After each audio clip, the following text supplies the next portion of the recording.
Olá, meus queridos amigos do Mensageiro de Luz. Estamos aqui mais uma vez, com a graça de Deus, para lhes trazer umas palavrinhas de paz, de serenidade. Atendendo mais uma vez o convite do meu querido Celso, vamos prosseguir hoje com o Evangelho, né? E abrindo esses trabalhos, vamos primeiro orar, vibrar por nossos irmãos necessitados, por aqueles que sofrem tanto com a miséria, com a dor física e dor da alma, aqueles que sofrem com a solidão mesmo dentro de seus lares, que sofrem com a incompreensão, com a falta de atenção, com a falta de um ombro amigo, com a falta de um simples ouvido, de quem possa lhes ouvir com serenidade, que possa lhe dar um apoio, uma diretriz, um alento para esta jornada. E assim, nessa vibração de paz e de amor, vamos recitar comigo a oração que o próprio Mestre Jesus nos deixou.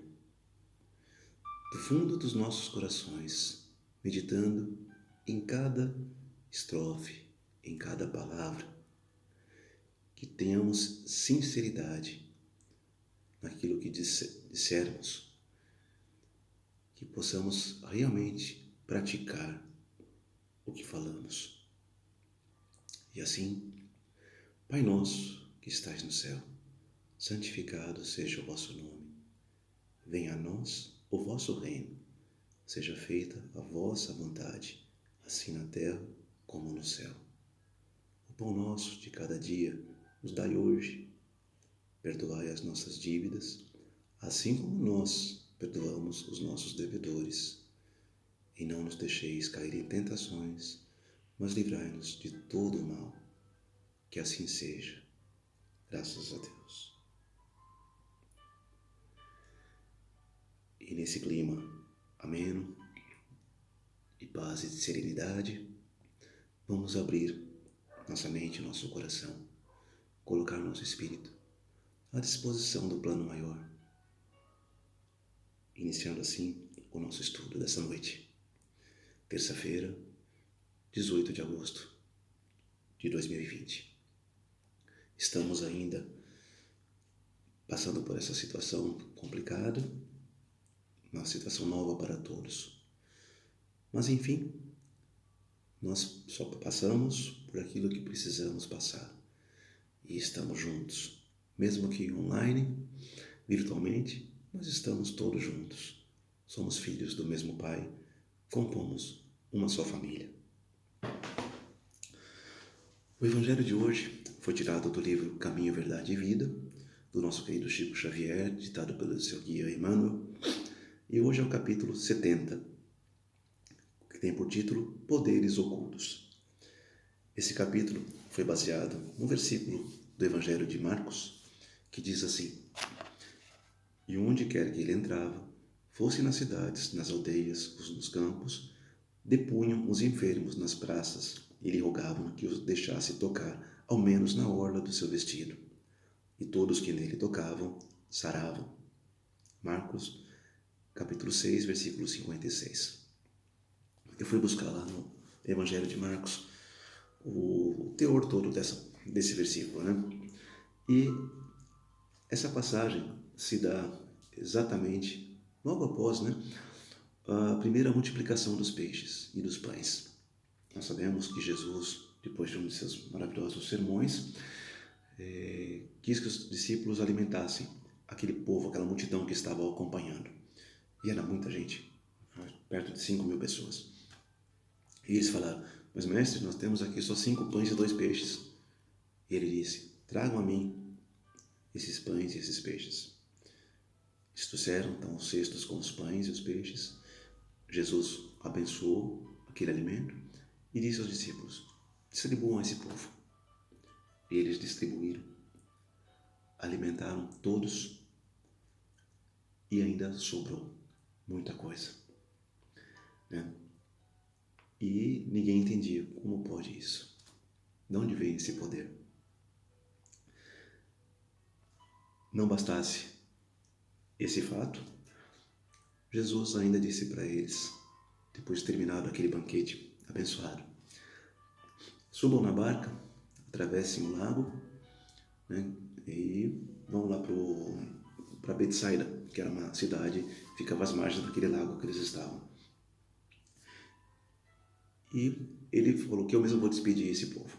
Ele subiu para o monte para despedir aquela multidão e ainda orar mais um pouquinho. E nisso os discípulos subiram no barco e foram para Betsaida. No meio lá do lago veio uma tempestade e eles ficaram apavorados. Estavam com medo de naufragar, morreram todos afogados. Nisso, Jesus, percebendo, foi até eles. Foi até eles. Como? Andando sobre as águas. Os discípulos, quando viram o mestre caminhando sobre aquele lago revolto, aquelas ondas, com aquela tranquilidade, serenidade de sempre, ficaram assustados. Estamos vendo um fantasma, que é isso? E Jesus, então, se aproxima deles e fala: homens de pouca fé, confiem, né? Daí ele subiu no barco, fez que as águas se acalmassem e foram até a cidade de Betsaida. E nisso eles ficaram maravilhados. Como pode, né? De onde vem esse poder? Quem é esse homem? Né? Então, fica aqui a nossa reflexão. De onde vem esse poder? Poder oculto de Jesus? Poder do mais alto? Como ele manipulava tudo isso? Vamos ler aqui o que Emmanuel nos diz. Não raro surgem nas fileiras espiritualistas estudiosos afoitos a procurarem, de qualquer modo, a aquisição de poderes ocultos que lhes confira posição de evidência. Comumente, em tais circunstâncias, enchem-se das afirmativas de grande alcance. O anseio de melhorar-se, o desejo de equilíbrio, a intenção de manter a paz constituem belos propósitos.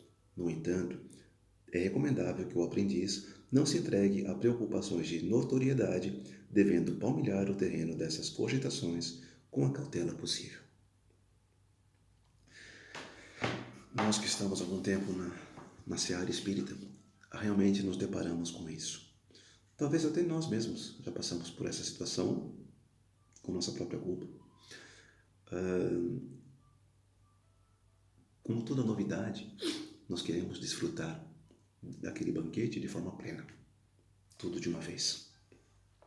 Então, entramos no centro espírita e já queremos ver fenômenos mediúnicos, queremos ver psicografias, queremos ver psicofonias e demais comunicações entre os dois planos. Queremos nós mesmos participar disso. Eu quero ver, quero ouvir, né? Quero ter o poder de cura. O anseio de melhorar-se é pertinente ao ser humano. Todo mundo quer evoluir, quer crescer em qualquer setor que ele se encontre. Mas o aprendiz tem a recomendação de não se entregar a vaidades pessoais, a anseios desmedidos, né? A querer ficar famoso, notoriedade, né? Ele tem que ir galgando passo a passo essa escada evolutiva. Tem que estar realmente preparado para a missão que lhe foi confiada. Esses dias eu estava revendo aquele filme maravilhoso do Divaldo, de O Mensageiro da Paz. E algumas cenas me chamaram muita atenção. Uma delas, né, em várias delas, Joana de Ângeles, entre aspas, dá um puxão de orelha no Divaldo, dizendo para ele ter calma, não querer crescer tão rápido. Ela nem se deixava ele se dizer espírita. Ela falava: você é quase espírita, você está se preparando ainda. Teve um fato narrado no filme, que é da vida do Divaldo mesmo, que ele foi convidado a fazer uma palestra, proferir uma palestra lá em Sergipe. Ele estava na Bahia, né? E o obsessor dele o estimulou. Não, vai. O que aconteceu ali? Entrou um pouco de vaidade pessoal, vontade de ficar notável, né? E ele aceitou. Chegando lá naquela assembleia, ele foi ao microfone falar e não conseguia proferir nenhuma palavra, né? Ele sentiu medo. O que eu estou fazendo aqui agora? Por que eu aceitei isso, né? E nesse momento, veio um espírito protetor do lado dele, que era Humberto de Campos, e disse: fica firme, você vai falar o que eu te disser. Mas não é por você, é por essas pessoas que estão aqui, que vieram te ouvir. Eles não têm culpa. E você aprenda a sua lição. Daí ele proferiu uma palestra maravilhosa, ditada pelo Humberto de Campos. E no filme tem a cena da Joana e do Humberto conversando com ele. Tudo tem seu tempo, né? Você não pode querer ser notável, né? Você tem que ser apenas um instrumento. Nada é por você. Tem que obedecer ao plano espiritual, obedecer às determinações superiores. Isso foi um aprendizado para ele. E para quem assiste também o filme, para quem lê sobre a história do Divaldo, é um aprendizado para todos nós. Nós não somos nada perto da espiritualidade maior. Nós ainda somos aprendizes. Tudo que nós falamos, aqui mesmo que seja online, não é somente da nossa boca. Para um palestrante falar, ele tem que, primeiro, ter humildade, entender que ele é um mero aprendiz e que os espíritos superiores, seus mentores, estão o intuindo, estão orientando e muitas vezes, eles falam por ele, né? Então, muita cautela, sempre, não só aos palestrantes, mas a todos os médiuns que trabalham de alguma forma na seara espírita. Ainda aqui, voltando aqui no Emmanuel, o Mestre Divino oferece a melhor exemplificação. Ninguém reuniu sobre a terra tão elevadas expressões de recursos desconhecidos quanto Jesus. Aos doentes, bastava tocar-lhes as vestiduras para que se curassem de enfermidades dolorosas. Suas mãos devolviam movimentos paralíticos, a visão aos cegos. Entretanto, no dia do Calvário, vemos o Mestre ferido e ultrajado, sem recorrer aos poderes que lhe constituíam apanágio divino, em benefício da própria situação. Havendo cumprido a lei sublime do amor, no serviço do Pai, entregou-se à sua vontade, em se tratando dos interesses de si mesmo. A lição do Senhor é bastante significativa. Ou seja, Jesus veio servir.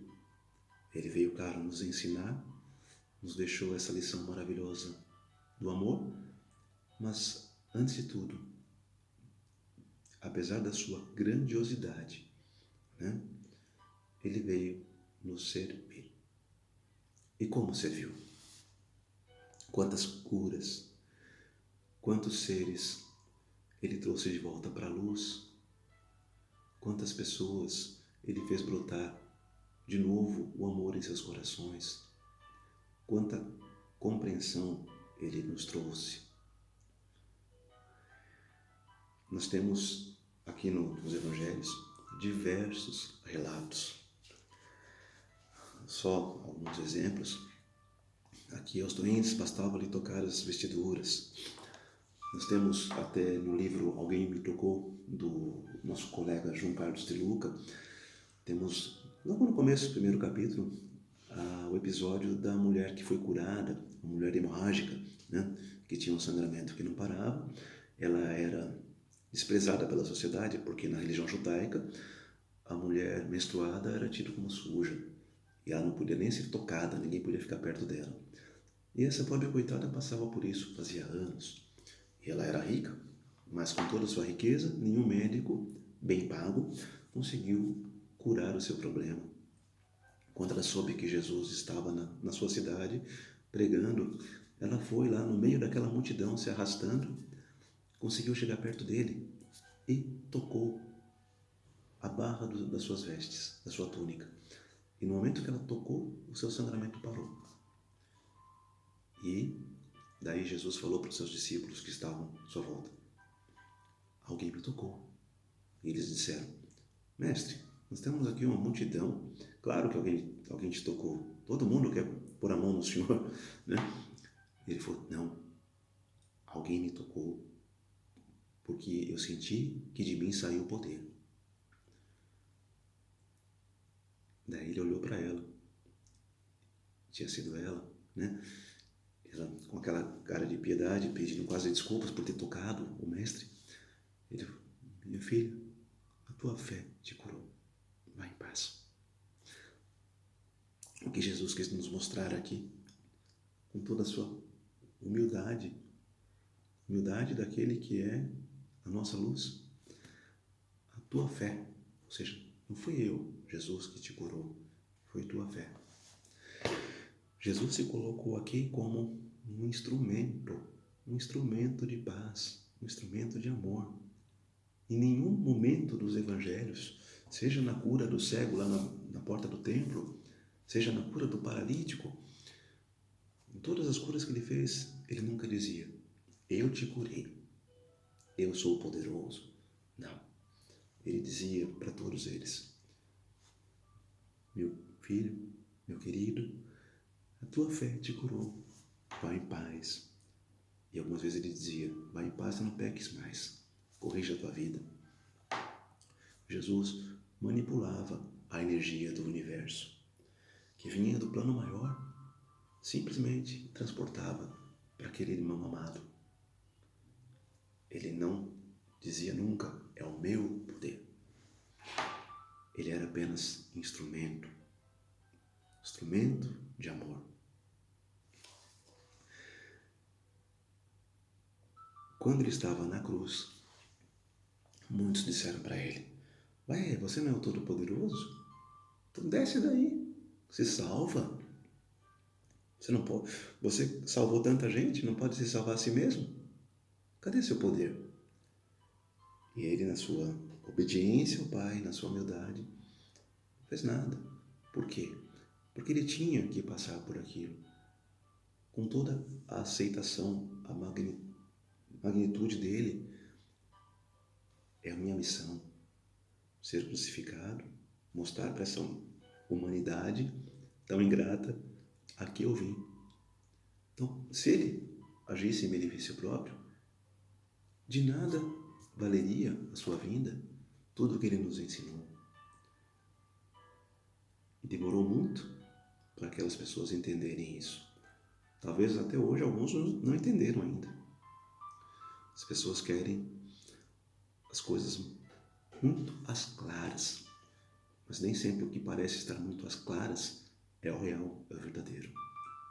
Nós temos que analisar tudo de forma muito mais profunda, com os olhos do Espírito, não apenas do corpo. Jesus tentou nos mostrar isso e tenta nos mostrar no nosso dia a dia. Continuando aqui com Emmanuel, é compreensível que o discípulo estude e se enriqueça de energias espirituais, recordando-se, porém, de que antes do nosso permanece o bem dos outros e que esse bem, distribuído no caminho da vida, é a voz que falará por nós a Deus e aos homens, hoje ou amanhã. Fazer o bem, não importa quem. A palavra principal da doutrina espírita é caridade, é amor. Fazer o bem. Jesus nos disse: ama teu próximo como a ti mesmo. E disse, mais especificamente a seus discípulos, e se nós queremos ser chamados de discípulos de Cristo, nós temos que entender o que ele disse a eles: ama teu próximo como eu os amei. O amor incondicional de Jesus parece tão impossível de ser copiado, né? Mas é o nosso caminho, é a nossa verdade, é a nossa vida, como ele próprio nos falou. Alguns personagens da nossa história seguiram à risca o que Jesus nos pregou. Um dos meus maiores exemplos é Francisco de Assis. o apóstolo João reencarnado, como nós podemos ver no livro do Miramês, Francisco de Assis. Eu recomendo essa leitura a vocês. Francisco de Assis seguiu os passos do mestre à risca. Foi contra aquela igreja poderosa, tradicional da época. Foi contra até seus próprios companheiros que muitas vezes duvidaram dele. Mas o pai não duvidou daquele seu discípulo. Tanto que nós temos na história de Francisco comprovado os estigmas que ele recebeu, as marcas de Cristo nas mãos, nos pés e do lado, num momento de oração profunda, onde ele pediu a Deus um sinal. Eu estou fazendo a coisa certa. Eu quero ser humilde, eu não quero ser maior que ninguém. Tanto que a sua ordem chamava a Ordem dos Irmãos Menores, né? Humildade. E Deus, em resposta, lhe marcou com as marcas do Cristo. Uma passagem maravilhosa da vida de Francisco de Assis. E depois ele ainda nos deixa uma oração maravilhosa que está gravada na história da humanidade há séculos e que começa com uma frase de um impacto muito grande, que para o bom entendedor já basta. Senhor, fazei de mim instrumento de vossa paz. Vejam só, analisando, ele não disse: Senhor, dai-me poder para fazer cura, para pregar, para mostrar aos outros a sua doutrina. Não. Ele disse: fazei de mim instrumento de vossa paz. Ele se coloca como serviçal. Faz de mim um instrumento. É assim que nós devemos nos considerar instrumentos de paz. O poder de Deus está em cada um de nós. Jesus falou muitas vezes aos seus discípulos, isso está em vários relatos dos evangelhos: vós sois deuses, tudo o que eu faço vós podeis fazer também, e muito mais, basta ter fé. Ele disse em alguns momentos: se vocês tiverem fé do tamanho de um grão de mostarda, né, em comparação com o que ele estava mostrando naquela ocasião, já seria muito. Como está a nossa fé? Tamanho de um grão de mostarda? Será que nós estamos realmente dispostos a ser instrumentos de paz? Isso vale para nós da Seara Espírita, em especial para os trabalhadores. O poder que nós utilizamos, os passes, as curas, vem de nós ou vem do mais alto? Chico Xavier, o próprio Divaldo, quando recebiam as mensagens, quando traziam consolo a pais e mães desesperados pela perda dos filhos, pessoas doentes, e quando lhes agradeciam, o que eles respondiam? Não me agradece, eu sou apenas um mensageiro. O que nós somos? Fica aí a reflexão. Poderes ocultos que não são nossos. Vem de algo muito maior. Mas nós podemos nos sentir felizes por ser instrumentos, por sermos canais por onde passa esse poder. Poder esse de amor que vem de Deus, que também nos faz bem. Quando transportamos esse poder aos outros, damos felicidade, damos bem-estar a um irmão, é a nós mesmos que estamos fazendo o bem. Eu vou finalizar contando uma historinha rápida, que não é uma ficção, mas um relato que consta de uma das biografias mais fidedignas do apóstolo Lucas. Foi escrito pela historiadora inglesa Taylor Caldwell, e eu gosto muito dessa passagem, que mostra claramente o que nós somos, o que nós podemos ser. Lucas, né, estava ainda na sua juventude em Roma. Ele tinha título de cidadão romano também por sua família, que era ligada aos alguns patrícios romanos, né?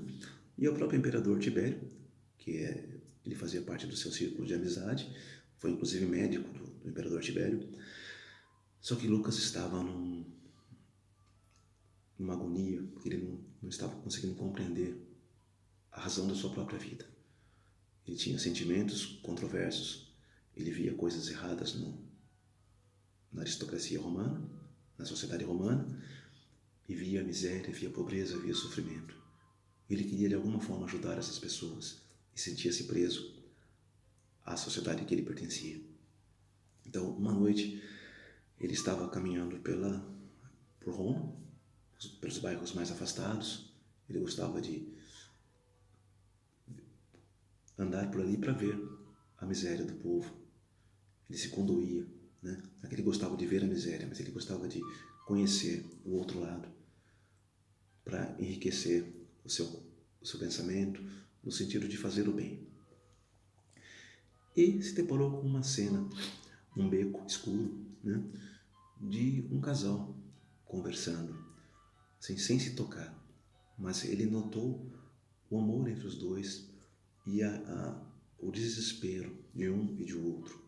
Chegando mais perto, ele notou que o moço, o homem, estava todo enrolado com panos e percebeu que era um dos leprosos excluídos de Roma. Sim, naquela sociedade, quem contraía a hanseníase, a lepra, não podia ficar em sociedade, não podia morar ali com a sua própria família.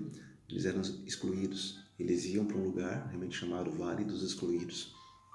Lhes era proibido adentrar na cidade, era proibido chegar até perto de seus parentes. Eles ficavam realmente excluídos. E aquele casal, né, o moço, era um desses excluídos. E a jovem que estava com ele era sua esposa. E eles se encontravam furtivamente, às escondidas, porque se os soldados o vissem, eles iam matá-lo, por descumprir uma determinação, né, da lei. E era sempre no desespero que eles se encontravam. Ele queria saber notícias dos filhos amados, que ele não podia ver mais. Queria encontrar a sua esposa amada, que ele também não podia tocá-la, não podia ter contato. E Lucas se compadeceu muito daquela cena. Ele chegou perto deles. Eles até se assustaram, porque o viram vestido com roupas de patrício romano. E o rapaz ficou realmente com medo. Puxa, agora vou morrer. E a moça também ficou paralisada. E para surpresa dos dois, Lucas chegou perto do moço, olhou para ele, seu coração se encheu de piedade. Ele estendeu os braços, e o moço sem entender nada. E Lucas o puxou assim e lhe deu um abraço caloroso, com conforto, cheio de caridade, sem pensar em nada. Puxa, eu vou abraçar um leproso, vou me contaminar. Ele não pensou em nada. Ele já estava tocado pelo amor que vem do mais alto. E aquele abraço demorado de alguns minutos, quando o moço conseguiu se afastar um pouco e disse: o que o senhor está fazendo? O senhor não tem medo? Eu estou doente, eu posso... né? Daí o Lucas também, sem entender nada, tinha sentido uma onda de calor passar por ele, uma coisa muito forte, uma energia que ele nunca tinha sentido. Daí ele olhou para o rapaz, assim, estupefato. Daí o moço se deu conta, olhou assim para as mãos, para os braços, colocou a mão no rosto, estava curado. Daí os três, num choro compulsivo, sem entender nada do que tinha acontecido, perceberam que algo extraordinário tinha acontecido. Naquele momento, Lucas entendeu qual era a sua missão. Ele, dando amor, curou aquele moço. Um amor espontâneo, sem pedir nada em troca, sem julgar, sem condenar. Ele foi instrumento de paz, instrumento de luz. E através dele, como Jesus fazia, ele curou aquele pobre. E pôde restabelecer uma família. Pôde restabelecer uma vida. Mas ele em nenhum momento disse: fui eu. Ainda ficou refletindo por um bom tempo depois daquilo. De onde veio? De onde veio? Até que ele entendeu que aquilo era um chamado. Tinha alguém lá em cima dizendo: vem trabalhar comigo. Você é meu discípulo também. Então, meus queridos, são exemplos que nós temos aí na nossa história, na nossa vida. Que sejamos instrumentos de paz e de amor. Paulo, meu querido Paulo, nos deixou aquela carta maravilhosa aos Coríntios que diz: ainda que eu falasse a língua dos homens e dos anjos, eu nada seria sem amor. Por mais que a gente faça, por mais que nós cresçamos dentro de um grupo, por mais que a gente possa parecer poderoso, né? Possamos ser ativos de alguma forma, de nada adianta se não tivermos amor. Os poderes não são nossos, nós somos instrumentos. E que sejamos sempre instrumentos de amor e de paz. É isso que eu tinha para dizer para vocês hoje. E desejo a cada um muita luz e muita paz. Que Jesus possa abraçar cada um de vocês, enternecendo seus corações e levando a seus lares toda a luz do plano espiritual, tornando o amor uma constante em suas vidas. Obrigado a todos.